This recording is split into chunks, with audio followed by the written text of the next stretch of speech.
તો આજે આપણે એ સમજીશું, ખાસ કરીને આપણે જોયું હતું સુખી થવું હોય વ્યક્તિએ તો 4 વસ્તુ જાણવું જોઈએ. મેં કહ્યું હતું, યાદ છે કોઈને? સુખી થવું હોય તો 4 વસ્તુ જાણવું જોઈએ. શું છે? આપણે સુખી થવું જ નહીં, એનો મતલબ યાદ ક્યારે રાખીએ? જે આપણે જરૂરિયાત લાગે, જે વસ્તુની જરૂરિયાત લાગે એ વ્યક્તિ યાદ રાખે. પણ જરૂરિયાત ના હોય તો જીવનમાં, જેવું તો આપણે આપણો મોબાઈલ થોડાક સમય માટે બી આપણાથી દૂર થઈ જાય ને તો આપણને બહુ યાદ આવે. હે, કદાચ ખોવાઈ ગયો, કંઈક ભૂલ ચૂકે મુકાઈ ગયો તો કેટલો યાદ આવે. પેલા ઘરના લોકો કદાચ ના જોઈએ ને તો એવું લાગે કે બેચેની આવે. હવે તો મોબાઈલ ને ના જોઈએ બેચેની થાય. હે,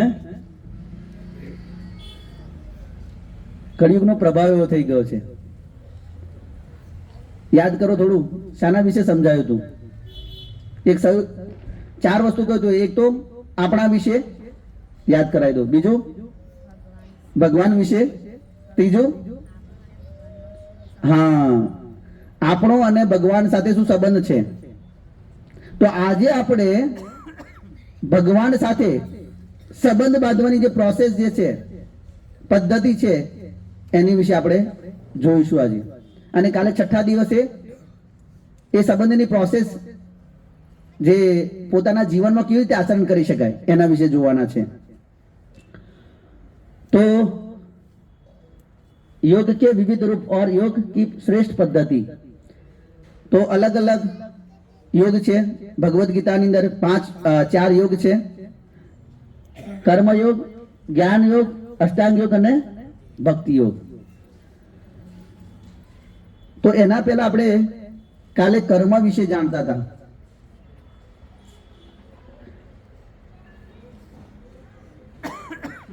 કાલે કાકા મને કહી ગયા હતા કે આપણા જીવનના જે કાર્યના સાક્ષી કોણ, એવું જાણવાની ઈચ્છા હતી એમને. તો આ જોઈ લો, આપણા हमारे कार्य के साक्षी कौन कौन છે? તો કે છે સૂર્ય, અગ્નિ, આકાશ, વાયુ, દેવગણ, ચંદ્रमा, संध्या, दिन, रात, दिशाएं, जल, थल, स्वयं परमात्मा, ये सभी जीव के कार्यों के साक्षी है. આપણે જે બી કાર્ય કરીએ છીએ એના સાક્ષી આટલા 12 જણ છે. 12 છે ને?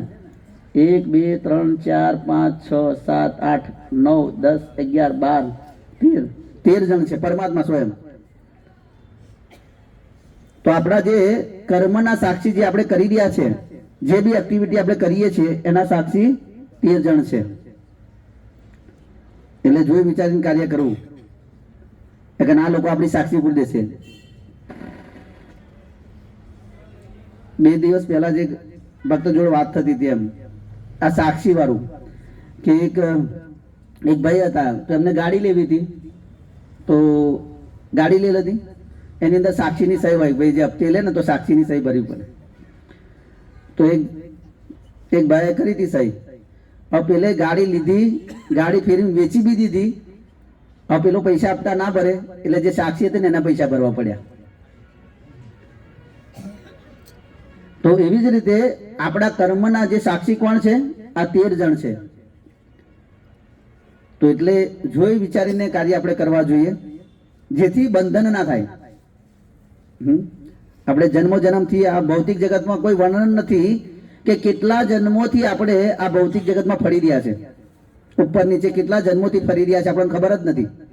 ક્યારે ક્યાં જઈએ છે ખબર નથી. તો એટલે આપણા જે કાર્યના સાક્ષી આ 13 જણ છે.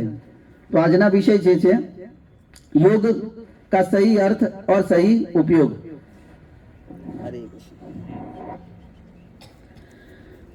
योग का सही अर्थ और सही उपयोग એના વિશે ચર્ચા કરીશું.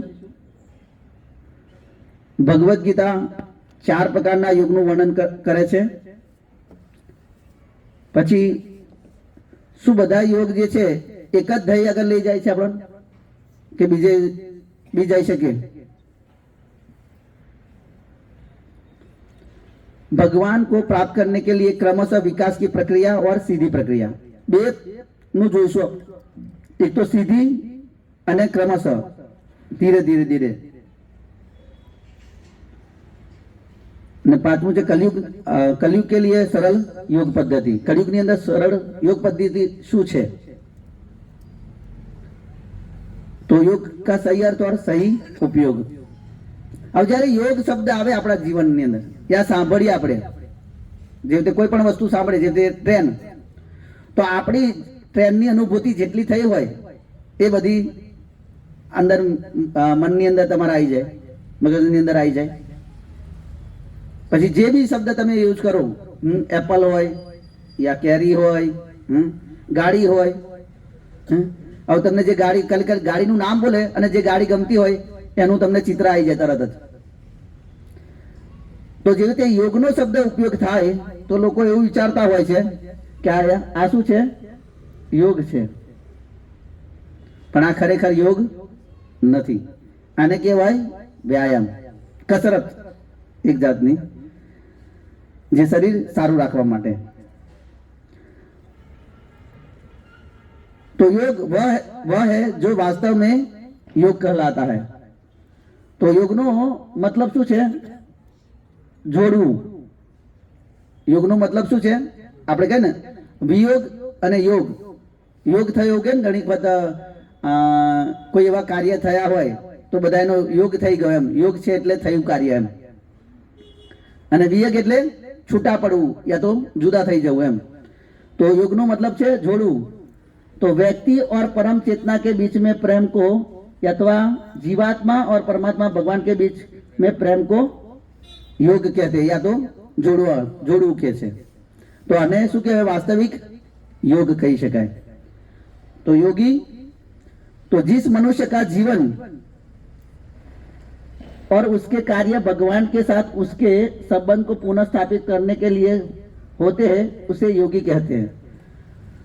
तो જે વ્યક્તિના જીવન અને એના કાર્ય ભગવાન સાથે સંબંધ પુનઃસ્થાપિત કરવા માટે થાય છે એને શું કહે છે? યોગી કહે છે। તો વાસ્તવિક યોગી ભગવદ્ ગીતાની અંદર કહે છે, ભગવાન 100.47 ની અંદર, योगी नाम सर्वेशा मदगतर अंतरात्मा नाम श्रद्धावान भजते यो माम स में युक्तो तममत। और समस्त योगियों में से जो योगी अत्यंत श्रद्धापूर्वक मेरे परायण है, अपने अंतकरण में मेरे विषय में सोचता है और मेरी दिव्य प्रेमा भक्ति करता है, तो वह योग में मुझसे परम अतरंग रूप से युक्त रहता है और सबों में सर्वोच्च है। यही मेरा मत है। तो भगवान नो मत શું છે? આપણે બધા પોતાના મત લગાવીએ છીએ જ્યાં ત્યાં, બરાબર? પણ અહીં ભગવાન કહે છે કે બધા યોગોમાં સર્વશ્રેષ્ઠ યોગી કોણ છે? કે જે શ્રદ્ધાપૂર્વક એક તો મને પરાયણ હોય, પછી અંતરની અંદર એ ભગવાનના વિશે વિચારતો હોય, ભગવાનની દિવ્ય પ્રેમમય ભક્તિની અંદર જોડાયેલો હોય અને ભગવાનથી અંતરંગ અતરંગ રૂપે યુક્ત હોય। ભગવાન કહે છે એ બધામાં સર્વશ્રેષ્ઠ છે। તો વાસ્તવિક યોગ આને કહે છે। હવે જોઈશું આપણે કે જો વાસ્તવમાં યોગ નથી તો એક છે શારીરિક વ્યાયામ। शारीरिक व्यायाम ने योग नहीं कही सकता। પછી शरीर को अच्छा बनाने के लिए આપણે તો અહીં ગાર્ડન નથી, જે મોટી મોટી સિટીની અંદર, અમારા વિદ્યાનગરની અંદર બધા તમારા સવારથી ચાલુ થઈ જાય ગાર્ડનની અંદર, કે જે શરીર બનાવવા માટે કંઈક ને કંઈક કરતા હોય છે સવારથી। પછી ચમત્કારી શક્તિ, યોગનો ઉદ્દેશ્ય ચમત્કારી શક્તિ પ્રાપ્ત કરવાનો નહીં હોતો। બેમાંથી એક કરી શકો, નીચે જતા રહો યા તો એ છોડી દો, આ સાંભળવું ભાઈ તો अपराध છે એટલે। चौथुं છે हवा में उड़ना, पानी पर चलना या सोना बनाना। तो योगिक शक्ति द्वारा लोको 8 प्रकारनी सिद्धि प्राप्त કરી શકે છે। નાનાથી નાના થઈ શકે, મોટાથી મોટા થઈ શકે, હલકા થઈ શકે, ભારે થઈ શકે, કોઈને વશ કરી શકે। તો એવી રીતે 8 જે યોગ શક્તિ છે એ બી યોગનો વાસ્તવિક અર્થ નથી। યોગનો અર્થ છે કે ભગવાનની સેવા, ભગવાનની પ્રાપ્તિ માટે, ભગવાન સાથે સંબંધ બાંધવાની જે પ્રોસેસ છે એને યોગ કહી શકાય। પણ આ બધી જે છે એ નથી। ઘણા લોકો આવા તમે હિમાલયની અંદર જો યા તો ઘણી જગ્યાએ જોયા હોય બાબાજીને ધ્યાનમાં હોય તો જે આ ઘણા લોકો યોગિક શક્તિ પ્રાપ્ત કરીને પ્રદર્શન કરતા હોય એને ખાસ યોગ નહીં કહી શકતા. જેવી રીતે ઘણા વર્ષો પહેલા જૂની વાત છે કે એક છોકરો હતો એ ઘરેથી 10 વર્ષ માટે નીકળી જાય છે, હિમાલય જતો રહે છે અને શું કરે છે? યોગ સાધના કરે છે અને એને એવી સિદ્ધિ પ્રાપ્ત કરી કે જે હવામાં તરી શકે. હવે 10 વર્ષ પછી ઘરે પાછો આવે છે અને ઘરે પાછો આવીને બધા ગામવાળાને કહે છે કે હું તમને એક અદ્ભુત બતાવું, તમે ગામના બહાર જે નદી છે યા તો તળાવ છે એની અંદર આવો ત્યાં ઘરે. અને ત્યાં આવે છે બધા અને એ પાણી પર ચાલે છે. તો બધા લોકો ખુશ થઈ જાય કે અને બહુ સિદ્ધિ પ્રાપ્ત કરી, પાણી પર ચાલવું એટલે સામાન્ય નથી. તો બધા ખુશ થયા. તો એક ગરડા કાકા હતા તો કે આમાં શું મોટી વાત છે, આ તો કે 10 પૈસા પેલે કિનારે જતું રહેવાય. કેમ કે આને 10 વર્ષ બગાડ્યા આ ખાલી પેલી આ કિનારેથી પેલે કિનારે જવા માટે, અને આ 10 પૈસા તો નાવ કરી દે છે. અત્યારે માયાપુર ની અંદર ગંગા પાર જે નવદીપ થી માયાપુર જવું હોય તો ત્યાંથી 1-2 રૂપિયામાં જ પાર કરી દે. એના માટે યોગ શુદ્ધિની જરૂર નથી, 10 વર્ષ બગાડવાની જરૂર નથી. તો આ વાસ્તવિક યોગ નથી. આજે લોકો બનાવીને તમે અલગ અલગ જોઈ શકો કે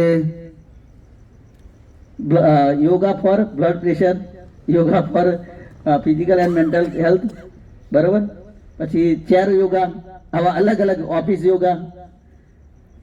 તો આ કોઈ ભગવદ્ ગીતાની અંદર નથી. આ યોગાનું યોગા પર secret for business, yoga for wellness, પછી યોગા વેઇટ લોસ, આ બધું કઈ ભગવદ્ ગીતાની અંદર છે નહીં.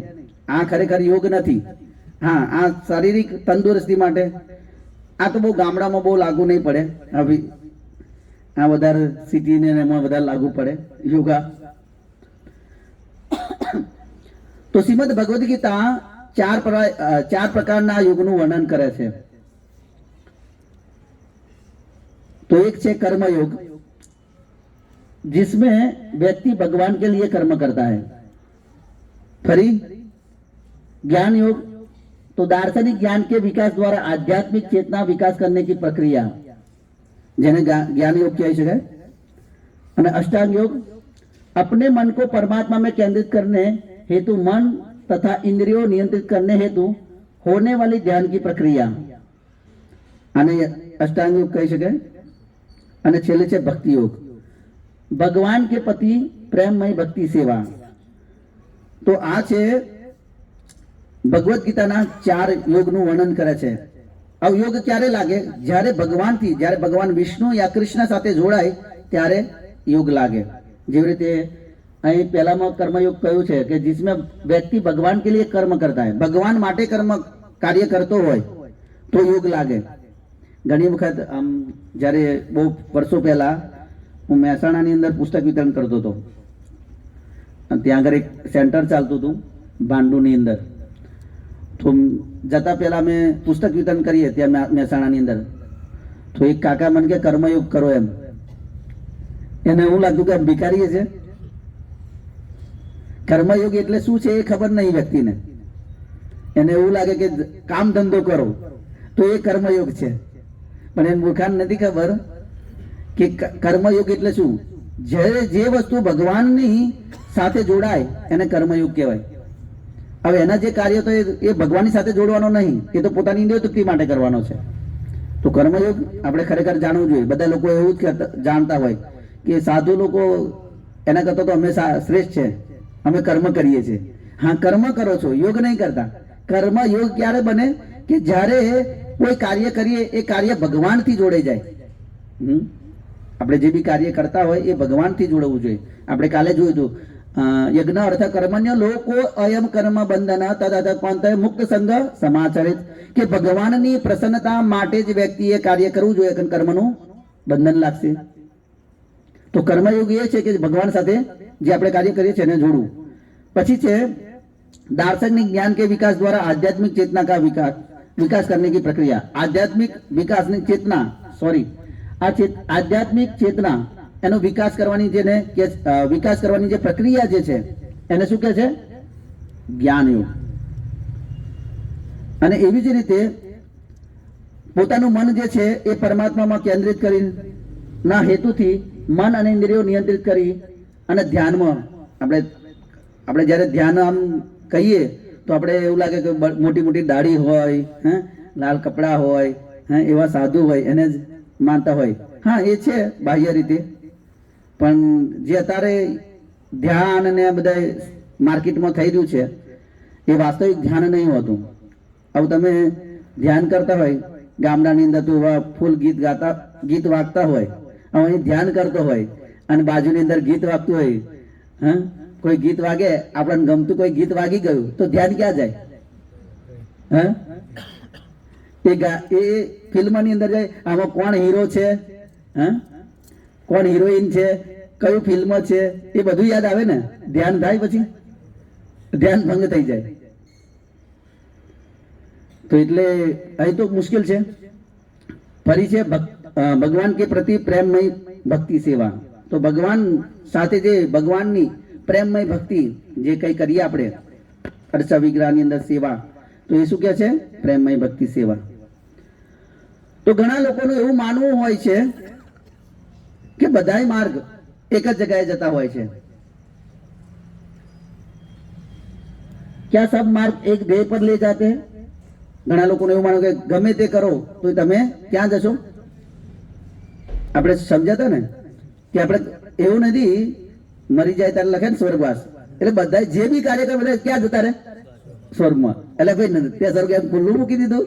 હે, કોઈ ધર્મનું પાલન ના કરીને સ્વર્ગમાં મોકલી દેવાનું? કોણ સ્વર્ગમાં જાય? જેવા તેવા નહીં જતા, જ્યાં ધર્મનું પાલન કરે એ જાય છે. કેમ કે દેવતાઓ સામાન્ય નથી.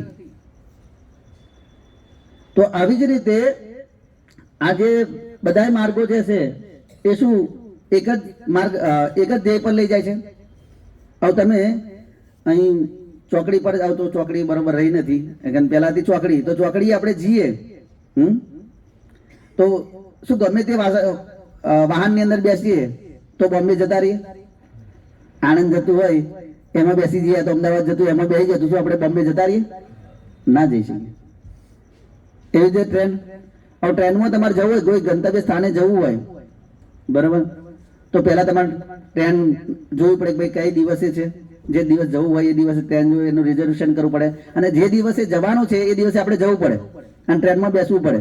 હે, ત્યારે આપણે ગંતવ્ય સ્થાન જે આપણે ધાર્યું છે એ સ્થાને જઈ શકીએ, નહીતર તો એ બી નહીં જઈ શકીએ આપણે. તો આપણે જ્યાં જેની આસક્તિ હોય ત્યાં જાય ને. હવે તમે બધાની પૂજા કરો, કેવી રીતે થાવ? એક જ દેહ કેવી રીતે પ્રાપ્ત થાય ગઈ? આપણે ભણવામાં જોઈએ છે ને, બધા અલગ અલગ ડોક્ટરનું ભણતો હોય, હે, યા તો એન્જિનિયર કરેલો છે કોઈ વ્યક્તિ, એવું ઓછું એવું થઈ જાય કે ભાઈ ઓપરેશન બી કરી શકે એન્જિનિયર કોઈનું, અને કરે તો જીવતો રાખે ને. હે, હવે એવું જો ભણવામાં નથી, સામાન્ય કાર્યોની અંદર બી નથી, તો શું આ બધું એક જ જગ્યાએ જતું રહે? એક જ ધ્યેય પ્રાપ્ત કરી શકે? સંભવ નથી. કોઈને કઈ માનો કે કોઈ શિવજીના ભક્ત છે તો શિવજીની આસક્તિ છોડી અને એક દેહ ભગવાનના ધામમાં કેવી રીતે જાય? જેની જ્યાં આસક્તિ હોય ત્યાં જાય. તો આપણે જોઈએ ભગવદ ગીતાની અંદર ભગવાન કહે છે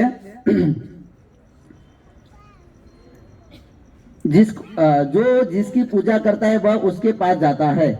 જે જેની પૂજા કરે એની પાસે જાય. તો ભગવાન કહે છે યાંતિ દેવતા દેવાન પિતૃયાંતિ પિતૃવતા ભૂતાની યાની ભૂતેજ્યા યાંતિ મધ્યાજીનો મામ.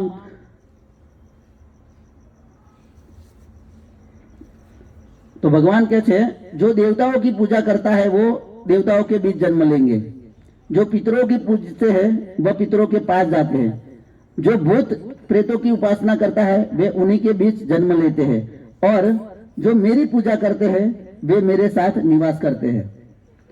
तो આપણે જેની જેની પૂજા કરીએ છીએ એની પાસે જઈએ છીએ. તો શું પ્રોબ્લેમ શું છે આપણને?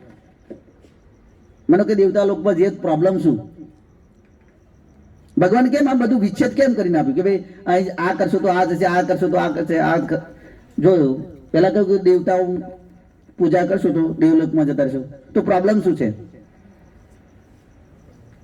સમજાયું છે? દેવલોકમાં જઈએ તો પ્રોબ્લેમ શું? કોઈ પ્રોબ્લેમ ખરો કે નહીં? પાછું આવવું પડે. ભગવદ ગીતા મેં વારંવાર કહ્યું, ભગવદ ગીતાના 9મા અધ્યાયના 21મા શ્લોકમાં ભગવાન કહે છે, સિંહને પુણ્ય મર્ત લોકે વિશંતિ, કે તમારા પુણ્ય નષ્ટ થઈ જાય એટલે તમે પાછા ભૌતિક જગતમાં આવી જાઓ, અને એ જન્મ મૃત્યુનો ચક્કર પાછું ચાલુ જ રહે. ફરી પાછા શરીરના દુઃખ મળતા જ રહે. જન્મ થાય, જન્મની સાથે મૃત્યુ તો આવવાનું છે. આ મૃત્યુની વચ્ચે રોગ આવી જાય અને પછી ગળપણ આવી જાય, અને એ તો આપણને ગમતું નથી. ગળપણ આપણને બધાને તો યુવાન રહેવું છે, એટલે એ સોલ્યુશન નથી કે ભાઈ દેવલોકમાં જશે સોલ્યુશન થઈ જશે, એ નથી. પછી पितरों के जो पितरों की पूछते हैं वो पितरों के पास जाते हैं. अब જે પિતરોને પૂછતા હોય તો પિતરો લોકમાં જાય.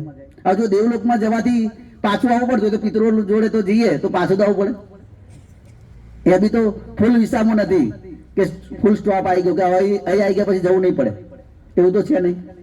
ફરી ભૂત પ્રેતો की उपासना करते हुए उन्हीं के बीच जन्म लेते हैं. આ ભૂત લોકોનો બી એક લોક છે. હા, અહીં આપણે જે અહીં થાય છે તો આપણે જોઈએ જ છે. આપણે કદાચ ઘરમાં બેહાડીએ છીએ કે ભાઈ અમારા આ થઈ ગયા છે, બરાબર, પણ આ ભૂતનો બી એક લોક છે. જો કોઈ ભૂતની ઉપાસના કરતો હોય, લોકો તાંત્રિક વિધિ કરતા હોય છે, હા, 14 દિવસે મશાણમાં જઈને તાંત્રિક વિધિ કરતા હોય, તો જે ભૂત પિતોની ઉપાસના કરતા હોય એ ક્યાં જાય? ભૂતલોકમાં. આ ભૂતલોકમાં શું પ્રોબ્લેમ શું છે? સારું નહીં કે બીજાના શરીરમાં ઘૂસી જવાનું, મજા કરવાના? હે, તો ભૂત બને કોણ? પ્રશ્ન થાય ને, ભૂત બને કોણ? તો ભૂત એ લોકો બને જેને આત્મહત્યા કરી હોય. આત્મહત્યાની અંદર કોઈ ઝેર પીધું હોય, ફાંસો ખાઈ નાખ્યો હોય, ટ્રેન નીચે કૂદીને પડી ગયા હોય, નદીની અંદર કૂદીને પડી ગયા હોય, યા કોઈ આકસ્મિક દુર્ઘટના થઈ હોય, તો એ લોકો ભૂત થાય છે. આપણે કદાચ તમને ખબર હોય તો બહુ વર્ષો પહેલા આ વસંત સિનેમાની સામે એક લશ્કરી એક્સિડન્ટ થયો હતો, અને એમાં ઘણા લોકો મરી ગયા હતા. અને એ જગ્યાના લીધે બહુ એક્સિડન્ટ થાય છે, બહુ જ. અને એ વખતે હાથમાં કોઈ વીંટી પહેરેલી હતી, હવે એનો હાથ છૂટો પડી ગયો તો કોઈ નેરે લઈ ગયું હતું, એને હાથ નેરે નાખી દીધો, વીંટીઓ કાઢી લીધી.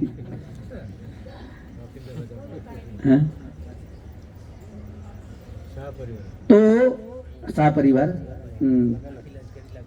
હા લગ્ન માટે જઈ રહી હતી, એટલે બધા લોકો સ્વાભાવિક છે કે લગ્ન માટે જઈ રહ્યા તો બધા આભૂષણ પહેરેલા હોય, એટલે કાલ વાત કરી કે લોકો એટલે બગાસરાનું પહેરવાનું ચાલુ કરી દીધું, એટલે કોઈ લે જ નહીં. તો ભૂત પ્રેતની અંદર નુકસાન શું છે? જ્યાં શરીર નથી, તમારે બીજા શરીરની અંદર ઘૂસવું પડે. આ જો જ્યારે કોઈ વ્યક્તિ પાસે શરીર હોય તો એ સુખ અને દુઃખ બે ભોગવી શકે, પણ જ્યારે શરીર ના હોય તો એને દુઃખ જ પ્રાપ્ત થાય. એને બીજું શરીર, કેમ કે ખાવાની ઈચ્છા હોય, આપણે કહીએ ને કે કોકને ભૂત વર્ગ્યું હોય, આ કોદાર ચવાણું તો ખાતું ના હોય, પછી કે મારે ચવાણું ખાવું છે, ભજીયા ખાવા છે, હે એવું કે ને. અને બધાને પેલું ગામડામાં તો પેલું ખબર છે ને, પેલા કોસ્કીઓ વાળી ની આવતી હતી વેચવા, હે ને, કોસ્કાની વેચવા અત્યારે આવતા હોય ખબર નહીં મને, પણ પેલા આવતા હતા, બરાબર. અને એ ઘણા લોકો મરી જાય એવા, અને એ જેને હોય ને વર્ગી જાય. અને પછી એવું કે કેમ કે ખાવાનું તો બનાવીને લાવતા હોય, એ શું કરતા હોય? નાસ્તો જ કરતા હોય, ભજીયા ખાય, ચવાણું ખાઈને આવું બધું ખાય, અને પછી મરી જાય એટલે વર્ગે, અને શું માગે? ચવાણું ખાવું છે અમારે, ચવાણું આપણે તો જ જઈશે એમ કે. તો એટલે ભૂતની અંદર દુઃખ જ છે, કેમ કે એને બીજું શરીર કોઈ શરીરમાં રાખે કોઈ નહીં, એને કાઢવાનો પ્રયાસ કરે, બહાર કાઢો ભયાને. તો એટલે એ બી પૂર્ણ શાંતિ નથી. પણ ભગવાન કે છે और जो मेरी पूजा करते हैं वो मेरे साथ निवास करते हैं. તો જે ભગવાન સાથે ભગવાનની પૂજા કરે છે એ ભગવાન પાસે રહે છે. તો ભગવાન પાસે રહેવાનો ફાયદો એ છે કે ભગવાન કેવા છે? કેવા છે? ભગવાન નામ કશું આપણે કહ્યું તો ભગવાન કેવા છે? નવ યૌવનમ છે, અદ્વૈતમ અચ્યુત અનાદિ અનંત રૂપમ આદ્ય પુરાણ પુરુષ નવ યૌવનમ છે, વેદેશુ દુર્લભ દુર્લભ આત્મા ભક્તો ગોવિંદમાદિ પુરુષમ તમહમ ભજામી. કે ભગવાન કેવા છે? નવ યૌવનમ છે. અને ભગવાનનું ધામ જે છે શાશ્વત ધામ છે. આપણે કાલે જોયું ને, સૌથી ઉપરનો લોક નતો જોયો? કયો તો શ્લોક? ગોલો કે નામ નિજ ધામ નિતલે ચ તસ્ય દેવી મહેશ હરિધામ સુતેષુ તેષુ તે તે પ્રભાવ નિચિયા વિહિતાશ્ચ યેન ગોવિંદમાદિ પુરુષમ તમહમ ભજામી. કે સૌથી નીચેનો લોક હતો દેવી લોક હતો, પછી એની ઉપર મહેશ લોક હતો, એની ઉપર વૈકુંઠ લોક હતો, અને એની ઉપર કયો લોક હતો? ગોલોક વૃંદાવન, જ્યાં ભગવાન કૃષ્ણ રહે છે. તો એ ઉપરનો લોક છે અને ત્યાં જઈ શકો, શાશ્વત છે. ભગવાન કે છે યદ ગત્વા નિવર્તતે તદ ધામ પરમા મમ, કે મારા ધામમાં આવ્યા પછી કોઈને પાછું જવું પડતું નથી. એકવાર આવી ગયો તો પાછું જવું પડતું નથી. પણ અહીંયા ગમે ત્યાં તમે જતા રહો તો ભટકીને પાછા આવો, એટલે ધ્યાન રાખવાનું. આગળ છે કે આ જે યોગની પદ્ધતિ છે, ભક્તિ યોગ, એ કેવું છે? તો કે સીધો માર્ગ છે, લિફ્ટનો. બહુ મહેનત ના પડે. લિફ્ટમાં તમે બેસી જાઓ તો સીધા તમારે જે માળે જવું હોય એ માળે તમે ઉતરી શકો. પણ જ્યારે બીજું જે છે એ કેવી પ્રક્રિયા છે? ક્રમશઃની જે પ્રક્રિયા જે છે યોગની, એ સીડી છે. હવે 10 માળે પગથિયા ચડવાના હોય તો આપણે ફાંફા પડી જાય ને, અડધે વચ્ચે બેસી જવું પડે કે હારું થાકી ગયા. પણ લિફ્ટમાં 10 માળે 25 માળે જવાનું હોય તો આમ ઉભા રહ્યા તો થોડી વારમાં પહોંચી ગયા. તો ક્રમશઃ પદ્ધતિ भगवान समझाया है कि भगवान को प्राप्त करने के लिए सीधी प्रक्रिया, एक सीधी प्रक्रिया है और एक क्रमशः प्रक्रिया है. तो सीधी प्रक्रिया शू है? तो भगवान के छे अथ चित्त समाधातुम न शक्नोसि मयि थीरम अभ्यास योगन ततो माम इच्छाप्तु धनंजय. हे अर्जुन, हे धनंजय, यदि तुम अपने चित्त को अविचलित भाव से मुझ पर स्थिर नहीं कर सकते तो तुम भक्ति योग के विधि विधानों का पालन करो. इस प्रकार तुम मुझे प्राप्त करने की चाह उत्पन्न करो. भगवान सीधी प्रक्रिया अंदर बतावे छे कि शू करवानुं? कि भाई कई नहीं, मारामां मन ना लगाई जाओ, तारू चित्त मारामां ना लगाई शकतो होय तो बीजी विधि छे कि विधि विधानों पालन करो. અહીં જે ભક્તિના વિધિ વિધાન છે એનું પાલન કરો અને ભગવાનને પ્રાપ્ત કરવાની ઈચ્છા કરો, ચાહ કરો. એ સીધી પ્રક્રિયા છે. અને ક્રમશઃ પ્રક્રિયા તો કે છે ભગવાન को प्राप्त करने के लिए क्रमशः विकास की प्रक्रिया. अध्याय 3:10 થી 6:45 સુધી છે આ ક્રમશઃ પ્રક્રિયા. એ કેવી છે? સીડી જેવું, દાદરની પ્રક્રિયા છે. तो क्रमशः प्रक्रिया अंदर पहला आवे छे कर्मकांड. जे कर्मकांड मीन्स के सकाम कर्मी उच्च लोग जाने के लिए कर्म करते हैं, शास्त्र के अनुसार नियंत्रित इंद्रिय तृप्ति, एने कर्मकांड कहे छे. तो सकाम कर्म, स अने काम, जे वस्तु कामनाथी करवामां आवे के जो माता कारका मारू आ काम थई जाए तो आपणे 1 किलो पेड़ा निश्चित छे. आ बधुं शुं छे? आ बधुं सकाम छे.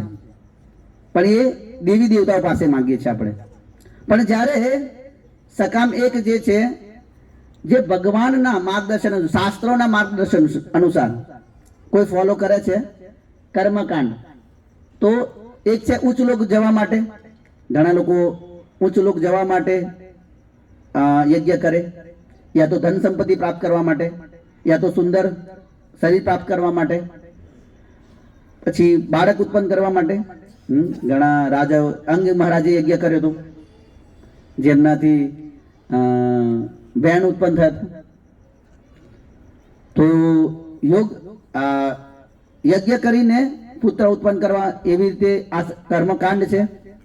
अने सकाम कर्म एटले શાસ્ત્ર અનુસાર નિયંત્રિત ઇન્દ્રતૃપ્તિ કરવાની, પણ કેવી રીતે? શાસ્ત્ર અનુસાર.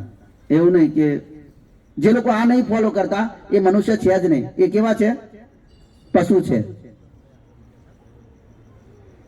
તો એટલે આ કર્મકાંડ છે. આગળ છે કર્મયોગ, નિષ્કામ કર્મયોગ, કર્મફલ કા ત્યાગ, એને કે છે કર્મયોગ.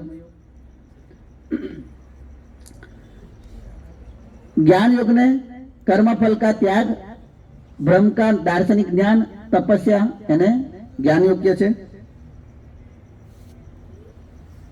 तीजू છે कर्मफल का त्याग, ज्ञान अष्टांग योग में द्वारा मन और इंद्रियों पर नियंत्रण, हृदय में स्थित परमात्मा का ध्यान, એને શું કહે છે?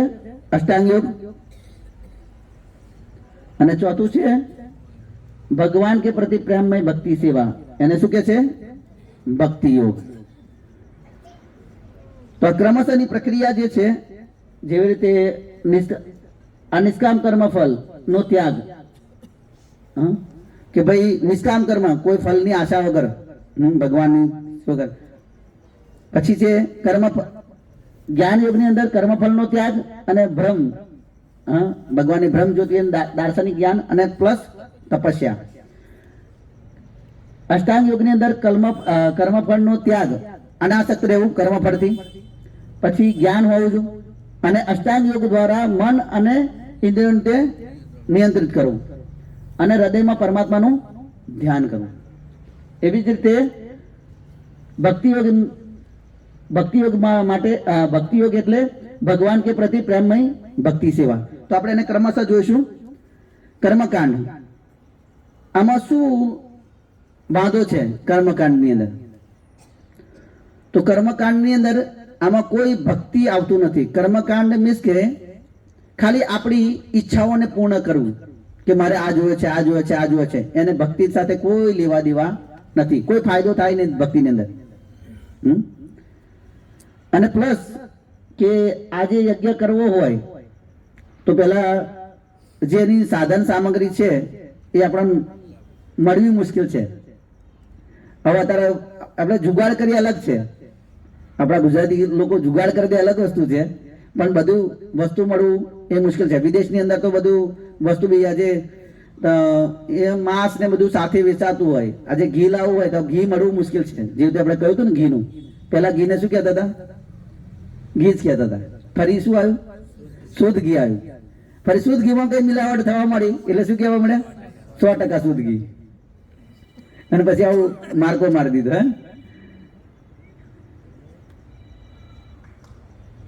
તો બીજું કે સાથે સાથે અમુક એવા બ્રાહ્મણો બી છે જે બધું પાલન કરતા હોય, અને અમુક બ્રાહ્મણો છે એ તો પાલન બી નહીં કરતા. એવા શુદ્ધ બ્રાહ્મણ નામ મળતા હોય, મસાલા નહીં ખાતા હોય. ઘણા બ્રાહ્મણો તો દારૂ બી પીતા હોય. તમે જોયા હોય તો, મેં તો જોયા છે એટલે કહું. તો હવે બ્રાહ્મણના ગુણ હોવા જોઈએ. ભગવદ્ ગીતાની અંદર ભગવાન કહે છે બ્રાહ્મણ કોને કહેવું એમ? તો કે સમ દમ તપ શૌચ્યમ સારથી આર્જવમ એવ જ્ઞાન વિજ્ઞાનમ આસ્તિક્યમ બ્રહ્મ કર્મ સ્વભાવજમ. તો એક તો શાંતિ પ્રિયતા, આત્મસંયમ, તપસ્યા, पवित्रता, सहिष्णुता, सत्यनिष्ठा, ज्ञान, विज्ञान तथा धार्मिकता ये सारे स्वाभाविक गुण हैं जिनके द्वारा ब्राह्मण कर्म करते हैं. तो ब्राह्मण ની અંદર આ ગુણ હોવા જોઈએ તો એ બ્રાહ્મણનું કાર્ય વ્યવસ્થિત કરી શકે. હા, કળિયુગની અંદર મુશ્કેલ છે બધાની અંદર હોવા, પણ થોડું ધાર્મિકતા જે શાસ્ત્રોની અંદર છે વર્ણન એને પ્રયાસ કરવો જોઈએ. પણ મુશ્કેલ છે અત્યારના જે બ્રાહ્મણ જે છે વિધિ કરવા આપણે બી એવું ઈચ્છીએ છીએ કે ભાઈ કમસે કમ વિધિ કરી લે, એટલે ચાલે છે. પણ આની અંદર આ કર્મકાંડની અંદર કોઈ આધ્યાત્મિક પ્રગતિ નહીં થતી. હા, કોઈ સકામ કરવા માટે કરે છે બ્રાહ્મણ તો એ વાંધો નથી. સકામ કરવા માટે કોઈની ઈચ્છા પૂર્ણ કરવા માટે પેલા બી બ્રાહ્મણો કરતા હતા, પણ એમનો ઉદ્દેશ્ય માત્ર આધ્યાત્મિકતાના લીધે હતું. પણ અત્યારે આપણે જે કદાચ કર્મકાંડ કંઈ કરતા હોય તો એનો ઉદ્દેશ્ય હોતો નથી. ઘણા લોકો કે બ્રાહ્મણો તમે જોયા હોય કે ભાઈ તમને શનિ નડે છે, આટલા જપ કરવા પડશે, 2 લાખ જપ કરવા પડશે, કઈ વાંધો નહીં.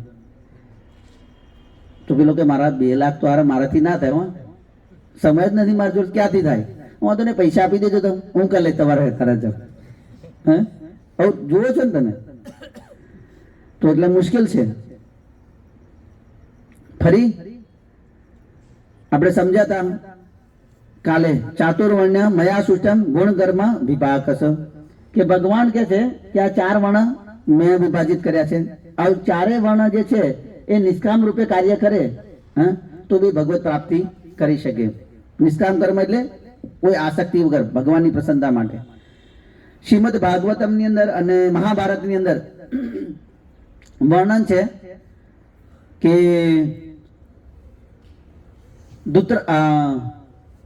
દ્રોણાચાર્ય અને એમના મિત્ર જે દ્રૌપદીના પિતા,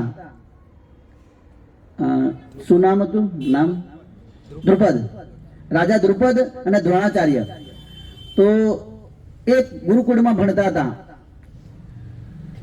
તો દ્રુપદ જ્યારે નાના હતા, કેમ કે રાજાના છોકરા હતા અને આ દ્રોણાચાર્ય બ્રાહ્મણ હતા, તો દ્રુપદને ને દ્રોણાચાર્યને સારી મિત્રતા. તો દ્રુપદે કહ્યું બાળપણની અંદર કે હું જ્યારે રાજા બનીશ તો અડધું રાજ્ય હું તને આપી દઈશ. આ સમય પ્રસાર થઈ ગયો, આ બાજુ ગુરુકુળનું જે ભણવાનું તે પૂરું થઈ ગયું, આ બાજુ દ્રુપદ રાજા બની ગયા, આ બાજુ જે દ્રોણાચાર્ય જે છે એ બી બ્રાહ્મણનું કાર્ય કરવા માંડ્યા, બધાને શીખવાડવાનું જે કાર્ય હતું એમનું યુદ્ધ વિદ્યાને એ શીખવાડવાનું કાર્ય. હવે સમય અનુસાર એમને એક પુત્ર થયો. હવે એમના ઘરે પુત્રને દૂધ પીવડાવવા માટે ગાય હતી નહીં.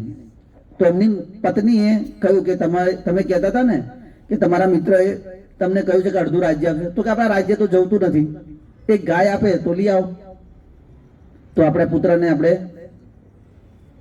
દૂધ પવડાવી શકીએ એટલા માટે. તો દ્રોણાચાર્ય જાય છે દ્રુપદ મહારાજના રાજ્યની અંદર અને દ્રુપદને કહે છે કે તમે બાળપણનું યાદ કરાવે છે કે તમે બાળપણમાં કહ્યું હતું કે જ્યારે હું રાજા બનીશ ત્યારે અડધું રાજ્ય આપીશ, પણ મારે અડધું રાજ્ય જોતું નથી, મને તો એક ગાય આપી દો તો બહુ થઈ ગયું.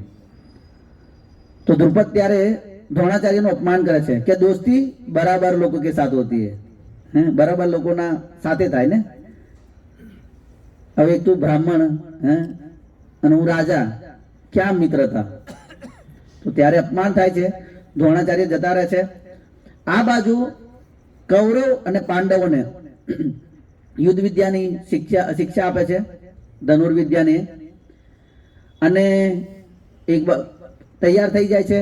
કૌરવ અને પાંડવો યુદ્ધ વિદ્યા પારંગત થઈ જાય છે.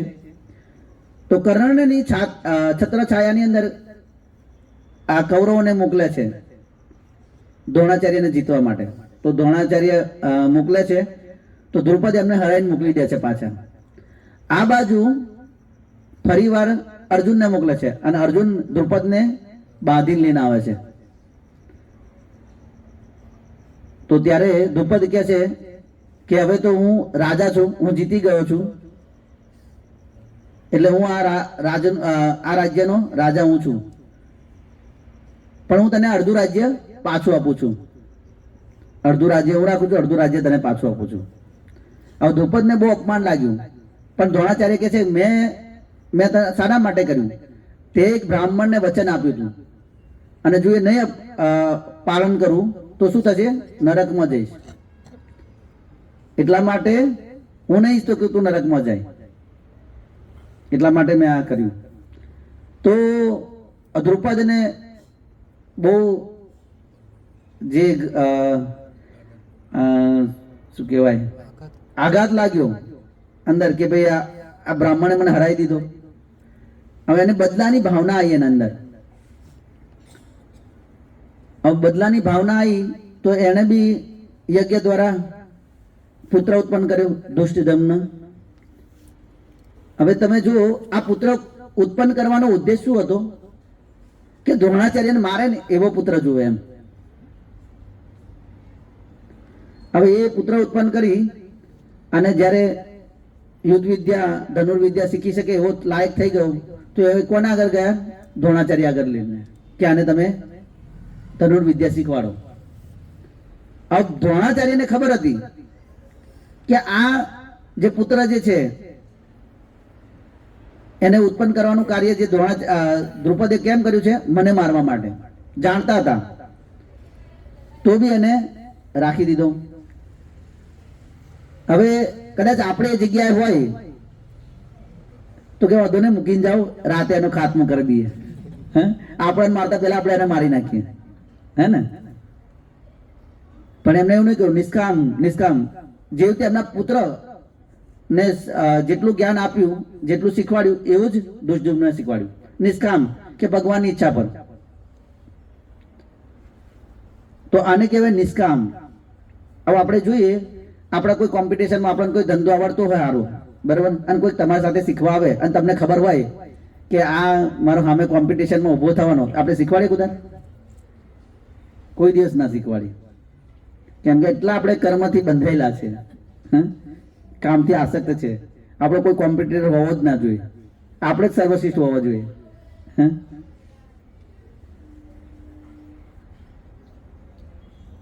પછી છે જ્ઞાન યોગ. પ્રથમ સગુણવાદી અને દ્વિતીય નિર્ગુણવાદી. આ જે જ્ઞાન યોગ છે એનો ઉદ્દેશ્ય માત્ર ભગવાનની પ્રસન્નતા માટે જ્ઞાન અર્જિત કરવાનું હોય, પણ જ્ઞાનનો ઉદ્દેશ્ય ખાલી પરમાત્માનું ધ્યાન, એનો જ ઉદ્દેશ રાખીને કરવામાં આવતું હોય. એને બે વાદી છે, એક તો સગુણવાદી બી છે અને નિર્ગુણવાદી છે. નિર્ગુણ જે નિરાકાર માનતા હોય એવા બી જ્ઞાની છે, જે ભગવાનના સ્વરૂપને ના માનતા હોય, અને સગુણવાદી જે ભગવાનના સ્વરૂપને માનતા હોય. જ્ઞાન અર્જિત કરવું એમને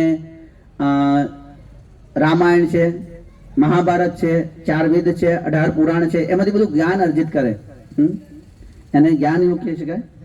અને છેલ્લું છે અષ્ટાંગ યોગ. અષ્ટાંગ યોગની અંદર અરે બધા તમે જુઓ અષ્ટાંગ યોગ કરતા હોય, ધ્યાન આપણને એવું લાગે બહુ ધ્યાનમાં બેઠા હોય. હું ધ્યાનમાં બેઠા, ક્યાં ધ્યાન લાગેલું હોય તો એને જ ખબર હોય. હવે ધ્યાનની અંદર જ્યારે કોઈ બેસે તો પહેલા શું હોય છે? યમ અને નિયમ, आसन, प्राणायाम, प्रत्याहार, धारणा, ध्यान और समाधि की 8 अंगों की प्रक्रिया को अष्टांग योग कहते हैं.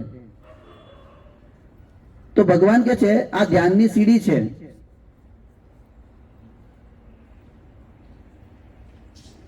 શું કે છે? શુચો દેશે પ્રતિષ્ઠા સ્થિરમ આસનમ આત્મન. એક તો પવિત્ર સ્થાને જવું જોઈએ. હવે ક્યાં જઈએ આપણે? અહીં ઘર નહીં છોડી શકતા, પવિત્ર સ્થાને ક્યાં જવાનું? અહીં કદાચ પ્રોગ્રામમાં હોય તો આપણે ટાઈમે નહીં આવી શકતા, પછી ક્યાંય પવિત્ર સ્થાને ધ્યાન લગાવવા જઈએ આપણે. અને નિયમની અંદર બતાવ્યું યમ અને નિયમ. તો 4 પ્રકારના પાપ ના થવા જોઈએ. નશો નહીં કરવો જોઈએ. હવે આપણે સવારથી જ ચાલુ કરી દઈએ, આવા દો ચા. ચા એક નશો છે, શાસ્ત્ર કહે છે. હવાના પોરમાં જોઈએ, જો ના પીધી હોય તો ભાઈ માથું ચડે આપણે. હવાને આજે 4 વાગે જુએ જ, કારણ કે માથું ચડે મને, એટલે કામમાં કોઈ મન નહીં લાગતું. એટલા બધા આપણે એનાથી આસક્ત થઈ ગયા છે. હવે જે વ્યક્તિ આવી આસક્તિ થઈ જાય એ કેવી રીતે ધ્યાન કરે? 4 વાગ્યા પછી ચા સાંભળે તો એનું ધ્યાન ક્યાં ભાગે? એ ચા ક્યાં મૂકીએ છીએ એની અંદર ધ્યાન જાય એનું.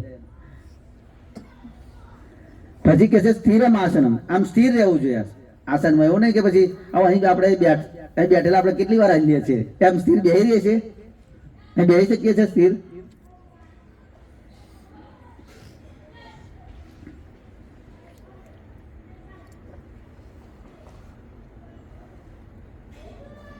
પછી કહ્યું તત્ર એકાગ્ર મન. પછી મન એકાગ્ર હોવું જોઈએ. હા, ક્યાંથી હોય? આખા જગતનું ટેન્શન લઈને બધું એકાગ્ર થાય? મન કહે મન ક્યાંય ભંગતું હોય એટલે એકાગ્ર બી ના થઈ શકે. પછી કેવી રીતે રાખવાનું? સમ કાય સ્થિરો ગ્રીવ ધાર્યન ચંચલમ સ્થિરમ. કે જે છે સમ અને શિરોધાર, આમ સીધું ટટ્ટા રાખવાનું. હવે ક્યાં રહી શકે? અહીંયા આપણે બેસી નહીં શકતા હતા, એટલે રાખવું બહુ મુશ્કેલ છે. ધ્યાનની અંદર બેસવું આપણે માટે. પછી કે એની નજર ક્યાં હોવી જોઈએ? તો કે છે સંપ્રેક્ષ્ય નાસિકાગ્ર સ્વ દિશાચાન અવલોકન. તો એક તો કેવું હોવું જોઈએ, એની નજર પેલા ક્યાં આગળ લગાવવાની, નાક પર લગાવવાની અને દિશાનું અવલોકન કરવાનું. પછી પ્રસાન આત્મા, આજે એક પ્રભુજી છે ત્યાંથી આવ્યા છે વિદ્યાનગરથી, પ્રસન્ન આત્મા પ્રભુ. તો પ્રસન્ન આત્મા મીન્સ કે એક તો પ્રસન્ન હોવા જોઈએ અને ભય ના હોવો જોઈએ. આવું તમે જંગલમાં ગયા હોય અને ભય હોય અંદર અને એક વાઘ ઢાળ મારે, આપણે ધરી જે કે આવે નહીં, ડર ના હોવો જોઈએ. ફરી કે છે વિગત ભી બ્રહ્મચારી વર્તે, કે બ્રહ્મચાર્યનું વ્રત પાલન કરવાનું. પછી ભગવાન કે છે મન સંયમ મચિતો યુક્ત આશિત મત પર, કે મન જે છે એ ક્યાં લગાવવાનું, મારાની મને લગાવવાનું, મારામાં, બીજે કઈ લગાવવાનું નહીં. આજે તમે જુઓ અલગ અલગ લોકો અલગ અલગ પાલન કરતા હોય. આવા ઘણા લોકો છે એ આ બિંદુમાં ધ્યાન કરતા હોય. આ બિંદુમાં ધ્યાન કરે તો ક્યાં લાગે આપણું મન? બિંદુમાં ધ્યાન લાગે. એક સંપ્રદાય છે તે કરાવે છે ધ્યાન બિંદુમાં, હવે તે લાઇટમાં. હવે લાઇટ આગળ શું હોય? કઈ હોય છે લાઇટ આગળ? કઈ નહીં હોતું. ત્યાં આગળ જોઈ લો તો ખબર પડે. હા, જીવડો હોય છે ને. હવે ભગવાન ભગવદ ગીતાની અંદર શું કે છે? યમ યમ વાપી સ્મરણમ ભાવંત જદરી કલેવરમ તમ તમ વેતિ કોંતે સદા તદ ભાવ ભાવિત, કે મરતી વખતે જે જે ભાવનું સ્મરણ કરશે એ ભાવને પ્રાપ્ત કરશે. યા તો અંતકાલે ચ મામે શરણ મુક્ત આત્મા કલેવરમ. હવે જે જે ભાવનું સ્મરણ કરે, આવા ધ્યાન કરતો હોય લાઇટનું, હવે લાઇટનું તો બીજા જન્મમાં શું બની જાય? જીવડું બની જાય. પછી લાઇટ આગળ જ રહે. અને આમાં કોઈ આકર્ષણ થાય આપણને? એમ તમે વિચારો, આકર્ષણ થાય? ધ્યાન કરવાનું હોય તો આકર્ષણ, ધ્યાન કરવા માટે એક વિષય હોવો જોઈએ ને, જે આકર્ષણ ઉત્પન્ન કરે. ભગવાન જે આગળ કહ્યું કે મારા અંદર ધ્યાન કરવું, અને ભગવાન સર્વ આકર્ષક છે. ભગવાનથી કોઈ આકર્ષક છે કે નહીં? હવે આમાં હું ધ્યાન કરી શકું? અને આવો ફોટો હોય, આમાં ધ્યાન લગાવી શકું ના? આવતો આમ નજર બી ના હટાવી શકો. કેટલો સુંદર ફોટો છે, કોને ના ગમે? આમાં આ તમે ફોટો જુઓ અને પછી તમે ધ્યાન કરવાનું કે તો તમે આ ફોટા પર ધ્યાન કરી શકો, પણ પેલા બિંદુની અંદર શું ધ્યાન કરી શકો તમે? કોઈ ધ્યાન ના કરી શકો. હવે જે અર્જુન જે છે એ કે છે, અર્જુન અનુભવ કે છે. આપણે કહીએ ને કે જ્યાં ના પહોંચે કવિ, જ્યાં ના પહોંચે રવિ ત્યાં પહોંચે કવિ, અને જ્યાં ના પહોંચે કવિ ત્યાં પહોંચે અનુભવી. અનુભવ વાળો પહોંચી જાય. તો અર્જુન આ ધ્યાન યોગ વિશેનો પોતાનો અનુભવ દર્શાવે છે કે મારો અનુભવ શું છે.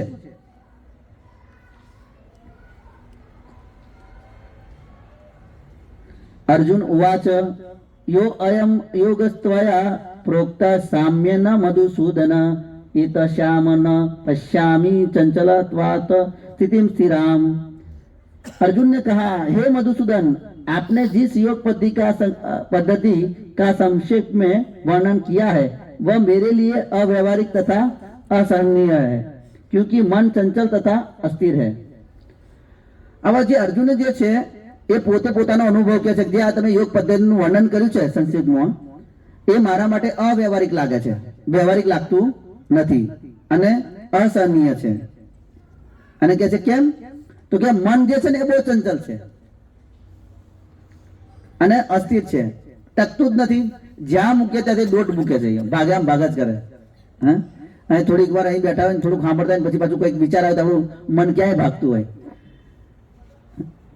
ઘણા લોકો કઈ આવી રીતે ધાર્મિક સ્થળોએ જાય અને નવા ચંપલ લઈને જાય કે તો બૂટ લઈને જાય, તો એનું મન ક્યાં ફરતું હોય? બૂટ ના લઈ જાય. કોઈ બૂટ આજે જ લાવ્યો છું કે, એટલે કે મન મંદિરમાં જીવ જૂતાની અંદર.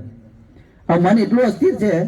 અર્જુન જે છે, અર્જુન કે છે આગલા શ્લોકની અંદર કે હું છે ને આ વાયુને રોકી શકું, પણ મનને રોકવું મારા માટે મુશ્કેલ છે. મનને રોકી નાખું એટલો જ.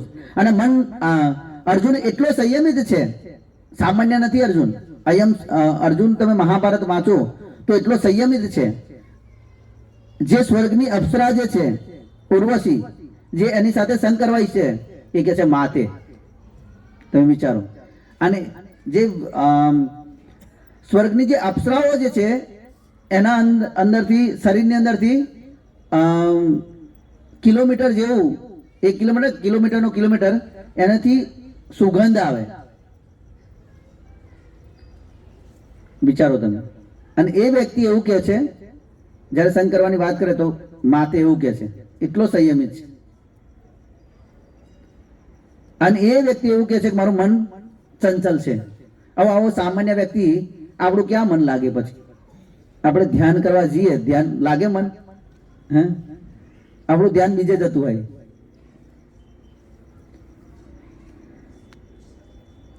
તો છેલ્લે છે ભક્તિ યોગ. આ ભક્તિ योग भगवान के प्रति प्रेममयी भक्ति सेवा. तो भगवान ने प्राप्त करवा जे छे એ 4 પ્રકારે મુખ્ય સેવા છે. ભગવાન સાથે સંબંધ જોઈન કરી શકો. તો પહેલું છે દાસ્ય રૂપે. હનુમાન જે છે એ ભગવાન રામના મહાન ભક્ત છે, એ દાસ રૂપે ભગવાનની સેવા કરે છે. બીજો જે સંબંધ જે છે સખ્ય. જો આ બાળ ગોપાલ ભગવાન સાથે વનની અંદર, વૃંદાવનની અંદર શું કરે છે? ભોજન ખાઈ રહ્યા છે. જો એક ગોપ બાલક ભગવાનને ખવડાવી રહ્યો છે. તો આ છે સખ્ય ભાવ. ભગવાનના ધામની અંદર આ ભાવોથી આપણે ભગવાનની સાથે જોઈન થઈ શકીએ. પછી છે વાત્સલ્ય. વસુદેવ અને કોણ? વસુદેવ અને દેવકી, જશોદા અને નંદ મહારાજ, એ વાત્સલ્ય ભાવ છે. અને છેલ્લો છે માધુર્ય ભાવ. રાધા કૃષ્ણ, ગોપીઓ જે માધુર્ય ભાવથી ભગવાન સાથે હંમેશા આદાન પ્રદાન કરે છે. તો આ મુખ્ય ભાવ છે ભગવાનના ધામની અંદર, જે આપણે અત્યારે સમાજની અંદર જોઈ રહ્યા છે. આપણે ઘરની અંદર આ ભાવથી આપણે કરી રહ્યા છે. જ્યારે કોઈની અંદર કોઈ જોબ કરતો હોય તો એનો નોકર હોય, દાસ્ય ભાવે કામ કરતો હોય, કોઈ મિત્ર આપણા હોય, ખાસ મિત્ર હોય. પછી એક વાત્સલ્ય ભાવ. એક પુત્ર, જે તે રુદ્ર સંપ્રદાયની અંદર પુષ્ટિ માર્ગી જે છે, જ્યાં લડ્ડુ ગોપાલની સેવા કરતા હોય, એક પિતા તરીકે, માતા પિતા તરીકે વાત્સલ્ય ભાવ કે કૃષ્ણ મારા બાળક છે, એ રીતે. અને માધુર્ય ભાવ, એક પ્રેમી અને પ્રેમિકા, એ રાધા કૃષ્ણ છે. तो भक्ति योग आज अपनी सुसुप्त अवस्था जो हमारी स्वाभाविक सुसुप्त अवस्था को प्राप्त करने का सरल मार्ग, जिसमें 3 विषयों का समावेश होता है. अपनी जो सुसुप्त अवस्था થઈ ગયા હતા, એમ કે સુસુપ્ત અવસ્થા એટલે સુતેલા છે આપણે, પણ એને જાગૃત કરવી હોય તો 3 વિષય છે: સેવક અને સેવ્ય, સાધક સાધ્ય, સેવા અને સાધના. સેવક આપણે, સેવ્ય ભગવાન, સાધક એ આપણે, અને સાધ્ય ભગવાનનો પ્રેમ પ્રાપ્ત કરો, અને સેવા જે સેવા આપણે કરીએ છીએ, અને સાધના જે ભગવાનની માળાને કરીએ સાધના. તો આ મુખ્ય છે. इन 4 योगों में से भगवान से प्रेम करने के लिए कौन सा योग काम करेगा? આ 4 યોગ છે એમાંથી કયો યોગ જે છે એ ભગવાન સાથે સંબંધ જોડવા માટે કામ કરશે, યા પ્રેમ પ્રાપ્ત કરવા માટે કામ કરશે? પહેલું આપણે કર્મયોગ, કર્મકાંડ જોયું. કર્મકાંડની અંદર તો સ્વાહા સ્વાહા કરીએ છીએ, એની અંદર તો આપણી ઈચ્છાઓને આપણે પૂર્તિ કરીએ છીએ, એટલે એનાથી તો પ્રાપ્ત થાય નહીં. કર્મયોગ જે છે, આપણે કર્મયોગ જોયો કે ભગવાન માટે કાર્ય કરવા, નિષ્કામ કર્મ રૂપે, એક એ છે.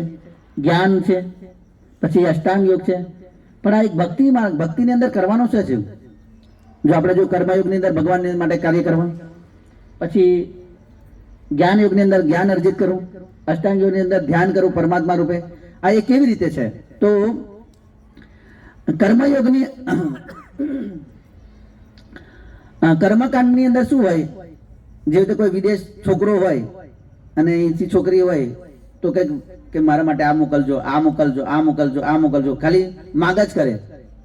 કર્મકાંડની અંદર શું કરે? માગ, કે ભાઈ આપો આપો આપો આપો. પછી કર્મયોગની અંદર પેલો છોકરો નિષ્કામ રૂપે આપી દે કે માગ કરે આપી દો, એના સાથે કોઈ સંબંધ બંધાય, ખાલી આપતો રહ્યો, કોઈ આદાન પ્રદાન નહીં થતું. પ્રેમ ક્યારે વધે? આદાન પ્રદાન થાય ત્યારે. હવે આ બાજુ છોકરી કર્મકાંડની અંદર માગ્યા કરે છે અને કર્મયોગની અંદર પેલો છોકરો ખાલી મોકલ્યા કરે છે, બરાબર. હવે અષ્ટાંગ યોગની અંદર જોઈએ તો એ શું છે? એકબીજાનો બાયોડેટા, જ્ઞાન છે, બાયોડેટા જેવું કે ભાઈ છોકરી જોડે છોકરાનો બાયોડેટા છે અને છોકરા જોડે છોકરીનો બાયોડેટા છે, એને જ્ઞાન યોગ થઈ ગયું. અષ્ટાંગ યોગ એકબીજાનો ફોટો છે, એકબીજા ફોટાથી પ્રેમ થઈ જાય? હે, અગર લાખો ફોટા હોય બધા જો થોડો પ્રેમ થાય? હે, તો એ બી નહીં થયું. પણ ભક્તિ યોગની અંદર શું છે? એક પ્રેમ ઉત્પન્ન કરવા માટે શું કરવાનું છે? સાંભળવાનું છે, કીર્તન કરવાનું છે, પ્રસાદ લેવાનું, જે આપણે રોજ કરીએ છીએ. શ્રવણમ કીર્તનમ વિષ્ણુ સુમરણમ, હા, જ્યાં ભગવાન સાથે આપણે પ્રેમ ઉત્પન્ન કરી શકીએ, સીધો ને સાદો. તો ભગવાન भगवत गीता ની અંદર કહે છે केवल भक्ति से ही भगवान कृष्ण को जान सकते हैं. एकमात्र भगवान ने जानवानो मार्ग શું છે? ભક્તિ દ્વારા. તો ભગવાન કહે છે ભક્ત્યા મામ અભિજાનાતિ યાવન અસ્મિ તત્વતઃ તતો મામ તત્વતો જ્ઞાત્વા વિશતે તદ અંતરમ.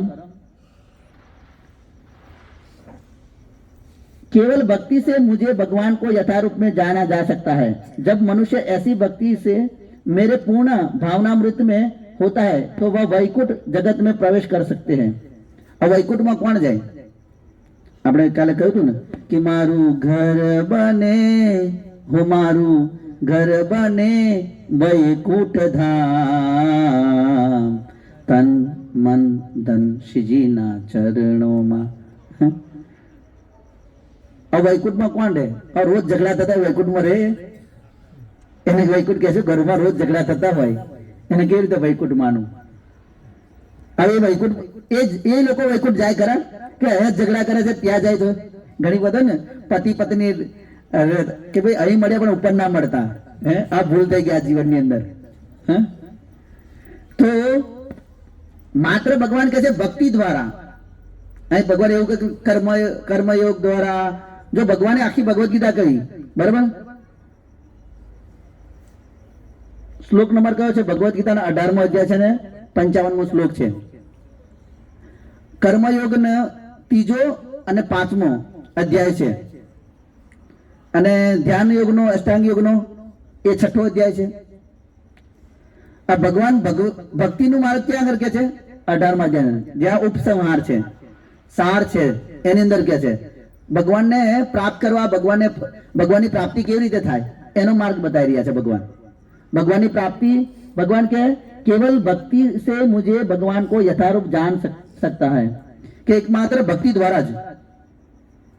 આપણે પેલા મહાદેવની અંદર અત્યારે ખબર નહીં, શ્રાવણ મહિનામાં ભક્તિ કરતા છૂટે મારા પ્રાણ પ્રભુ એવું માંગુ રે.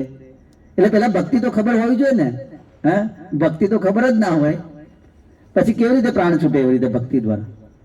એટલે પેલા ભક્તિ બી જાણવી જોઈએ કે ભક્તિ છે શું.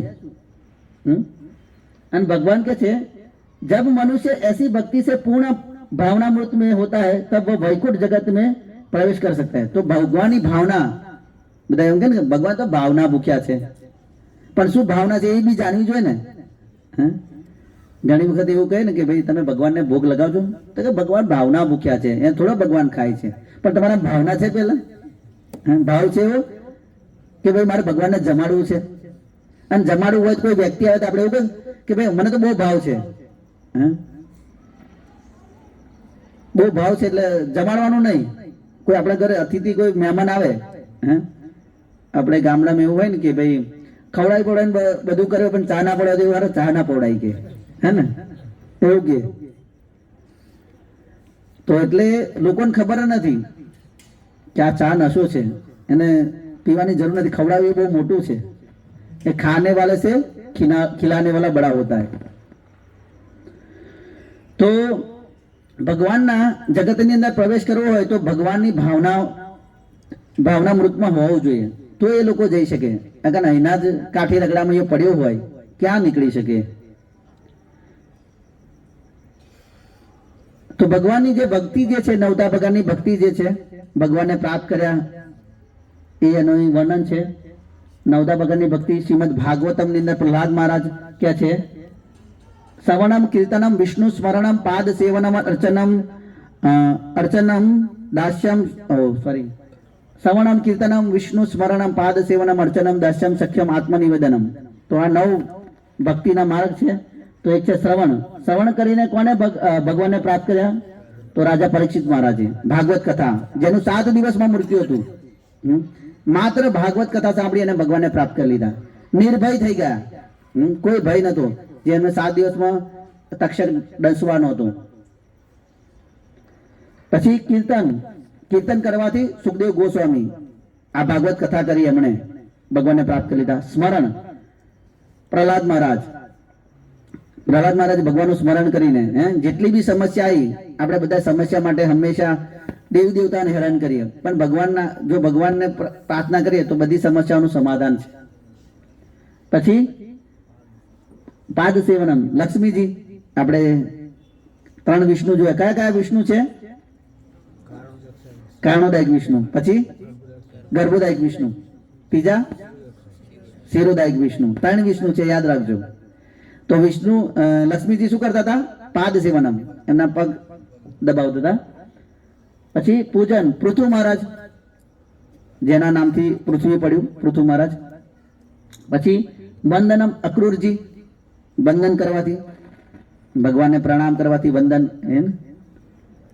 પછી દાસ્ય, ભગવાન શ્રી રામચંદ્ર કે ભક્ત હનુમાનજી, દાસ સેવા, ભગવાનની સેવા માટે કંઈ પણ કરી દેવું એ હનુમાનજીએ કર્યું.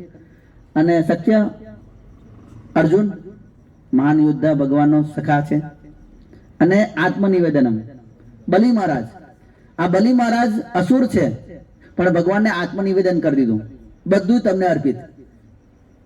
એની બી કથા છે, આગળ ઓવરવ્યુ ને એડવાન્સમાં આપણે જોઈશું આગળ. તો ભક્તિનો આરંભ ક્યાંથી થાય? આપણે બધા લોકો વાત કરી કે ભક્તિ ભક્તિ ભક્તિ ભક્તિ, પણ ભક્તિનો આરંભ ક્યાંથી થાય? તો આ જે છે શ્રીમદ ભાગવતમના 6થા સ્કંદની અંદર યમરાજજી કહે છે કે ભક્તિની શરૂઆત ક્યાંથી થાય? યમદૂતોને કહે છે, પોતાના પાર્ષદોને. એતાવાન લોકેન અસ્મિન પુંસા ધર્મ પરસ્મૃત भक्ति योग भगवती तद्नाम ग्रहण आदि भी। भगवान के पवित्र नाम संकीर्तन से प्रारंभ होने वाली भक्ति मानव समाज के प्राणियों के लिए सर्वोच्च और अंतिम धर्म का सिद्धांत है। શું કે છે કે ભગવાનનું નામ કીર્તન કરવાને પ્રારંભથી જે થતી ભક્તિ જે છે એ માનવ સમાજના જે આપણે પ્રાણીઓ જે છે એનો સર્વોત્તમ ધર્મ છે, આ સિદ્ધાંત છે। આ વાસ્તવિક આપણો જીવનો ધર્મ શું છે તો કે ભગવાનની ભક્તિ કરવી। એટલે ભક્તિ બધાયની નહીં, માત્ર ભગવાન કૃષ્ણની। તમે આપણે કાલે જોયું 12 મહાજને કોની ભક્તિ કરવાનું કે છે? स्वयंभू शंभू नारद कुमार कपिलो मनु प्रहलाद जन को भीष्म बलि वैया सखी भयम। यमराज जी खुद कही रहे छे कि भाई कृष्ण ની ભક્તિ કરો, અને આ યમરાજ જી તો ઉપદેશ આપે છે। તો નામ સંકીર્તનથી પ્રારંભ થાય છે ભગવાન, આપણે નામ કરવું જોઈએ। હરે કૃષ્ણ કૃષ્ણ કૃષ્ણ હરે હરે, હરે રામ રામ રામ હરે હરે। તો આ માનવ સમાજની અંદર આ કલ્યાણકારી છે, અને આ આપણી ભક્તિની શરૂઆત થઈ ગઈ। આ નિત્ય આપણે કરવું જોઈએ જીવનની અંદર। અને આ કે છે અંતિમ ધર્મનો સિદ્ધાંત છે। કેવો છે? અંતિમ, સર્વશ્રેષ્ઠ, છેલ્લો એ ધર્મનો સિદ્ધાંત છે। આપણે ધર્મ જોયું હતું ને, ધર્મ કોને કહેવાય? ધર્મનો મતલબ શું છે? ધર્મ એટલે શું?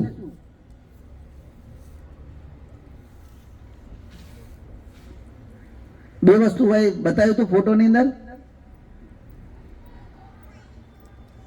ધર્મ કોને કહેવાય?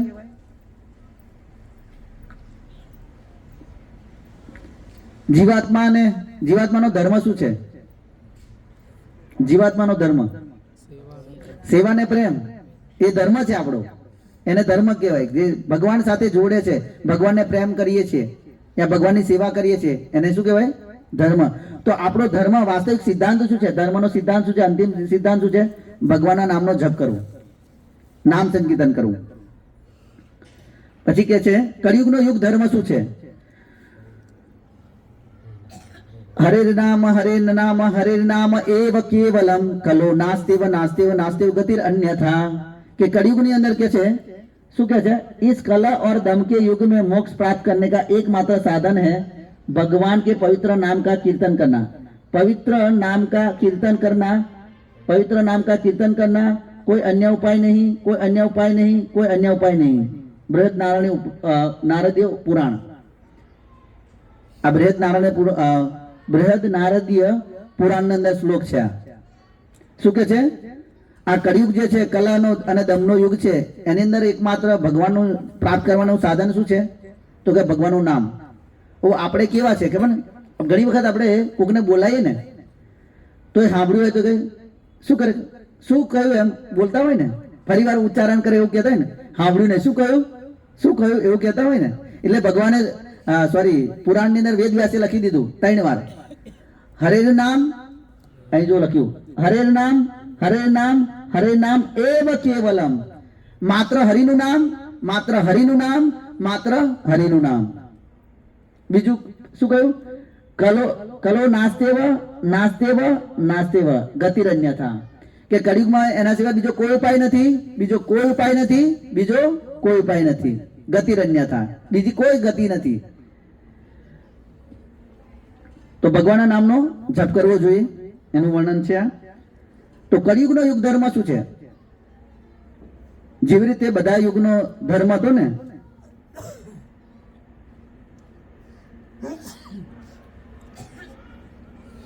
કળિયુગનો યુગ ધર્મ છે હરિનામ સંકીર્તન.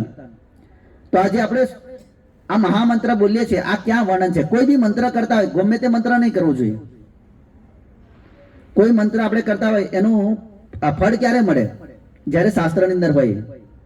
જેવી રીતે આપણે સ્કૂલ કોલેજમાં ભણતા હોય, આપણે ભણેલા જ છે, તો એની અંદર સ્કૂલ પાઠ્યપુસ્તકમાં જે પ્રશ્ન પૂછ્યો હોય અને એના અનુસાર જવાબ આપીએ, પાઠ્યપુસ્તકમાં હોય એના અનુસાર, તો એ પાસ થઈ શકીએ આપણે.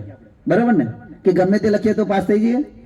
તો શાસ્ત્રની અંદર કહ્યું છે એ આપણે મંત્ર કરવો જોઈએ. આપણે ઘણા લોકો નામ છે રાધેશ્યામ રાધેશ્યામ, બરાબર છે, પણ એવું નહીં કે ગાડી જપ રાધેશ્યામ રાધેશ્યામ રાધેશ્યામ રાધેશ્યામ ભગવાનનું નામ છે. પણ જો આ કળિયુગની અંદર આપણો ઉદ્દેશ્ય શું છે? ભગવાનના પવિત્ર નામનો જપ કરવો, પણ આપણે સાથે પ્રેમ પ્રાપ્ત કરવો છે. તો એટલે જ આ જે શ્લોક જે છે એ બ્રહ્માજી બોલે છે. અને કોને કહે છે? પોતાના પુત્રને. અને પુત્રને કેવું બધા લોકો સચોટ, આપણે બધા પુત્ર વિશે શું, આપણી શું ભાવના છે? આપણા બધાની ભાવના શું છે પુત્ર વિશે? સુખી થાય. આપણે શું, આપણે ગમે તે પરિસ્થિતિ સહન કરી લેશું, પણ મારો પુત્ર જે છે એ સુખી થાય. બરાબર છે? સાચી વાત કે ખોટી વાત? બોલો તો. બધા એવું છે કે ભાઈ મારો પુત્ર સુખી થાય. અમારી જે પરિસ્થિતિ, આપણે જો તમે એકનો એક છોકરો હોય, કાલે જ મને પ્રશ્ન પૂછ્યું કે હું સાધુ બની ગયો હતો. આ કોઈ એકનો એક છોકરો હોય વિદેશ મોકલી દે, ક્યારે જોયે આ છોકરો? ક્યારે આવે? મારા માતા પિતા મને ગમે ત્યારે જોઈ શકે, મંદિરે આવે તો. આ એક લાભ છે. તો એવી જ રીતે આપણે પુત્ર જો આપણાથી દૂર હોય તો પણ એ ખુશ રહે, એટલા માટે આપણે આપણી બલિદાન આપી દઈએ. છોકરાને એવું કે ભાઈ મારા જોડે રહે ને સારું. હવે એકનો એક છોકરો હોય તો આપણે મોકલી દઈએ છીએ કે નહીં મોકલતા? મોકલે છે કે નહીં મોકલતા? કેટલાય આસોદરમાંથી એવા છોકરા એકના એક ગયા છે, બરાબર, વિદેશમાં. માતા પિતા અહીં છે, છોકરા ત્યાં છે. હવે જ્યારે પુત્રને સુખ માટે, એવી જ રીતે બ્રહ્માજી જે છે એ નારદ મુનિને, નારદ મુનિ એમના પુત્ર છે, પ્લસ એમના ગુરુ બી છે બ્રહ્માજી. નારદ મુનિના ગુરુ કોણ છે? બ્રહ્માજી. એટલે બ્રહ્માજી કે છે હરે કૃષ્ણ કૃષ્ણ કૃષ્ણ હરે હરે હરે રામ રામ રામ હરે હરે ઇતિ સોળસકમ નામ નામ કલી કલ્મશ નાશનમ नाता परतरो उपाय सर्व वेदेषु दृश्यते। हरे कृष्णा कृष्ण कृष्ण हरे हरे, हरे राम राम राम हरे हरे। यह जो महामंत्र है वह कली कलमश को विनष्ट करने वाला है। सभी वेदों में इससे श्रेष्ठ और कोई उपाय नहीं दिखता। आना ये શું કહે છે? સર્વ વેદેષુ દ્રશ્યતે, કે વેદોનું જે પ્રાગટ્ય કોણે? તો બ્રહ્માજી. અને બ્રહ્માજી કે બધાય વેદો મેં વાંચી લીધા અને વેદોનો હું સાર કર્યો છું. બધાનો સાર કર્યો કે ભાઈ વાંચવા નહીં, ભાઈ જે સાર હોય કહી દો. ઘણી વખત બહુ લાંબુ કોઈ કહેતો હોય, ભાઈ સાર હોય કહી દો ને. તો બ્રહ્માજી કે ભાઈ વેદોનું બધું મને જ્ઞાન છે, બધા શાસ્ત્રોનું જ્ઞાન છે અને હું તને સાર કહી રહ્યો છું. અને એને પછી એવું બી કહી દીધું કે નાત પરતરો ઉપાય, કે એના સિવાય બીજો કોઈ ઉપાય બી નથી. અને જો ઇતિ સોળસકમ નામ કલી કલ્મશ નાશના, આ કલિયુગના કલ્મશ જે છે કામ ક્રોધ લોભ મદ માત્સર્ય, આ બધાને નાશ કરવાવાળું કોણ છે? તો કે આ મંત્ર. એટલે કે ઇતિ સોળસકમ નામ કલી કલ્મશ નાશનમ ન તપરો ઉપાય સર્વ વેદેષુ દશ્યતે, કે આના સિવાય બીજો કોઈ ઉપાય નથી આ મંત્ર સિવાય. આ 16 શબ્દ ઇતિ સોળસકમ, જે 16 શબ્દનો જે મંત્ર છે એ કલિયુગના કલ્મશને શું કરશે? નાશ કરશે. તો આનો જપ કરવો જોઈએ. कलयुग का युग धर्म कृत्य यद धायतो विष्णु तेतायाम यजतो मखे द्वापरे परिचर्यायाम कलो तद हरि कीर्तनाद। जो फल सतयुग में विष्णु का ध्यान करने से, तेता युग में यज्ञ करने से, द्वापर में भगवान के चरण कमलों की सेवा करने से प्राप्त होता था, वह कलयुग में मात्र हरे कृष्ण महामंत्र कीर्तन करने से मिल सकता है। श्रीमद् भागवतम. विचारो तमे કે સતયુગની અંદર લાખો વર્ષ લોકો ધ્યાન કરતા હતા, લાખ વર્ષ ધ્યાન કરતા હતા.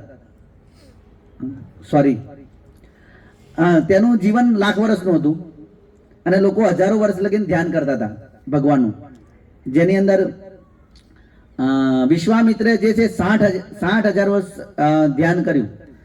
પણ મેનકા જે આવી અને પાયલ છમ છમ એમનું જે ધ્યાન એ ભાગી ગયું. તો ભગવાનને સતયુગની અંદર ધ્યાન દ્વારા પ્રાપ્ત કરી શકાતા હતા. હવે અત્યારે ધ્યાન થાય, આપણે જોઈ લીધું. આપણે ધ્યાન કરવા બાદ બીજાનો મોબાઈલ વાગે ને તો આપણે એવું લાગે આપણો મોબાઈલ વાગતો નહીં ને, ચેક કરીએ. એમને બેઠો આપણે ચેક કરી કે આપણો તો નહીં વાગતો ને. એવું કદાચ એ ખરકી આવે તો એવું લાગે ને.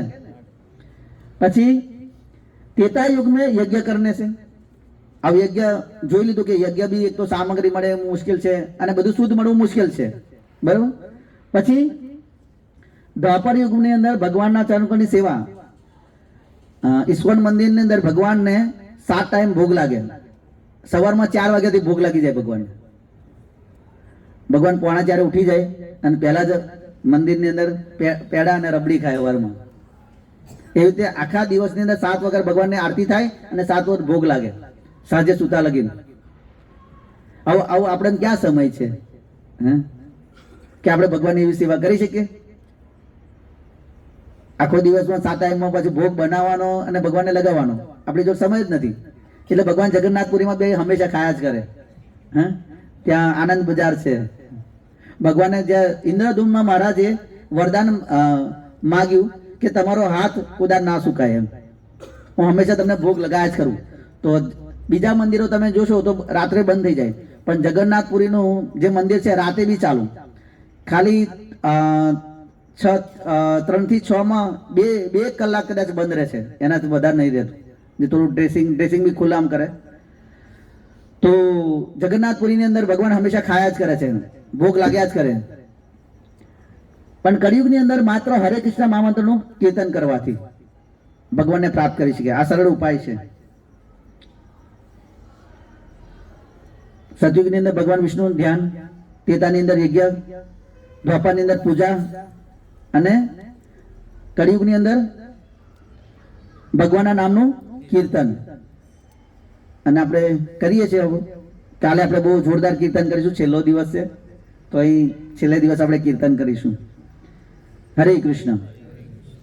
तो आज શું સમજ્યા? योग અને सही योग का सही अर्थ और सही उपयोग। भगवत गीता के 4 प्रकार का योग का वर्णन करती है। क्या सभी योग एक ही ध्येय और ले जाते हैं? भगवान को प्राप्त करने के लिए क्रमशः विकास प्रक्रिया और सीधी प्रक्रिया। तो આજના વિષય છે, કોઈને કોઈ પ્રશ્ન હોય તો પૂછી શકે। તો કાલે શું? કાલે છઠ્ઠો દિવસ છે, ભગવદ ગીતા 5 વિષય પૂરા થઈ ગયા। આજે સંબંધ વિશે બી આપણે જાણી લીધું કે ભગવાન સાથે આપણો સંબંધ છે, એને પ્રક્રિયા છે, ભક્તિ યોગ છે સર્વશ્રેષ્ઠ। તો કાલે છઠ્ઠા દિવસની અંદર આપણે કૃષ્ણ ભક્તિનો અભ્યાસ કેમ આપણે કૃષ્ણ ભક્તિ કરવી જોઈએ એના વિશે ચર્ચા કરીશું। किसकी भक्ति करनी चाहिए एना विषय। कृष्ण भक्ति की प्रथम सीढ़ी क्या है? गीता का सार क्या है? इसकोनो उद्देश्य શું છે અને इसकोની પ્રવૃત્તિ શું છે એના વિશે આપણે કાલે ચર્ચા કરીશું। તો કાલે સમય પર હાજર રહેજો। તો સમય પર ચાલુ થાય તો સાંજના થોડું કીર્તન કરી શકીએ। ચૈતન્ય ચરિતામૃતની અંદર વર્ણન છે કે જપી લે શ્રી કૃષ્ણ નામ અપન સે તરે ઉચ્ચ સંકીર્તન પરોપકાર કરે। તો કાલે આપણે બધા પરોપકાર કરવાનો છે। અહીં જેટલા બધા લોકો રહે છે એનું તમારે કોઈ પૈસો ખર્ચવાનો નથી, ખાલી મોઢાથી બોલવાનું છે। પરોપકાર કરવો તો પૈસા ખર્ચવા પડે ને। પણ આ ચૈતન્ય કૃષ્ણદાસ કવિરાજ કહે છે કે જપ કરવાથી તો આપણો ઉદ્ધાર થઈ જશે, પણ જપી લે શ્રી કૃષ્ણ નામ અપન સે તરે ઉચ્ચ સંકીર્તન પરોપકાર કરે કે ઉચ્ચ સંકીર્તન કરવાથી પરોપકાર થઈ જાય। અને આની અંદર તો આ ભગવાનનું નામ સાંભળે પશુ પક્ષી કીટ આ ઝાડ જે બી હોય એ જેટલા બી જ્યાં અવાજ જાય, જેટલા ઝાડ સાંભળે ચારો હોય ઘાસ હોય એ બધાનો ઉદ્ધાર થઈ જાય। તો પછી મનુષ્યનો તો વાત જ શું છે। તો જે લોકો ઘરમાં બેઠા બી છે એમનો બી કાલે માટે એક ઉપાય છે કીર્તન દ્વારા કે એ બી એમનું કલ્યાણ થઈ શકે। તો આપણે કાલે સમયસર હાજર રહીએ તો કીર્તન કરીશું। હરે કૃષ્ણ। કોઈને પ્રશ્ન હોય તો પર્સનલ બી પૂછી શકે। અહીં ના પૂછો, ટાઈમ થઈ ગયો છે 9:15 એટલે પર્સનલ પૂછજો।